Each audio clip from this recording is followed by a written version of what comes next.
Les amis, bonjour. Commençons ce petit tour de partage avec nos Lions U17. Ils sont du côté de la RDC pour le compte du tournoi Unifac 2026. Les Lions U17 tels que vous pouvez voir là, à partir de Yaoundé en passant par Douala, sont arrivés du côté de la RDC. Les poulains de Sédou Alioum ont atterri à Kinshasa ce samedi 14 février 2026 aux alentours de 13h. Nous appelons Lions indomptables officiels.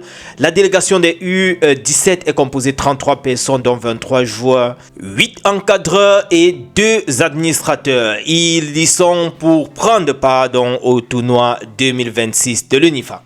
Les amis, nous allons un tout petit peu switcher du côté de nos Lions qui sont en train de préparer la CAN féminine du côté du Maroc, CAN féminine 2026.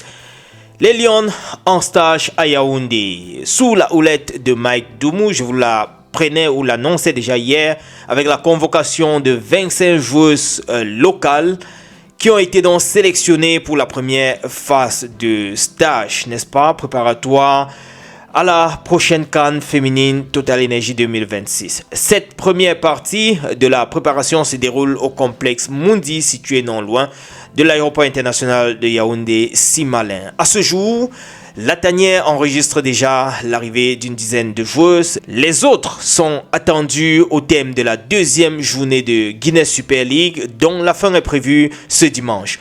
Pour l'heure, le staff s'attelle à effectuer un travail axé sur le physique et la répétition des games. La préparation des Lions pour la CAN sera marquée par l'arrivée annoncée dans quelques semaines des joueuses évoluant à l'étranger. Des rencontres aussi sur le plan amical sont envisagées. Voilà en quelque sorte l'aperçu de la préparation de nos Lions pour le compte de cette CAN 2026 du côté du Maroc, si jamais ça reste là-bas, parce que des rumeurs nous annoncent on va changer, on va muter.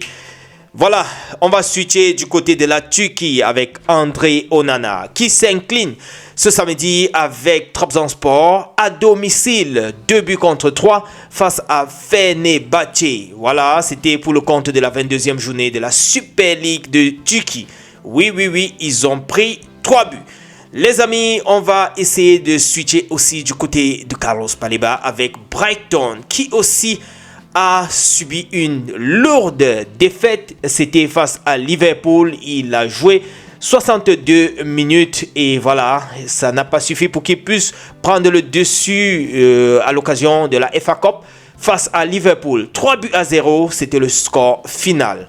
Également du côté de Leverkusen cette fois-ci, mais là c'est une grosse victoire de Leverkusen, 4-0 contre Sampaoli.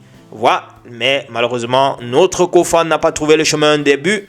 Il reste toujours sur sa fin. On espère que cela va arriver d'un moment à l'autre. Depuis la fin de la CAN, il n'a plus trouvé le chemin des buts. Mais bon, tiens bon mon gars. Le maillot de Pascal Siakam avec le drapeau du Cameroun. Un petit clin d'œil pour le continent. Ou bien les gars, ça c'était lors de la All-Star Game. En effet, le basketteur d'origine camerounaise a pensé à faire un petit clin d'œil à notre continent. Voilà les amis, c'est tout ce que je voulais rapidement partager avec vous ce dimanche d'entrée de jeu. On se prend au courant de la journée s'il y a d'autres petits updates. On est ensemble. Ciao.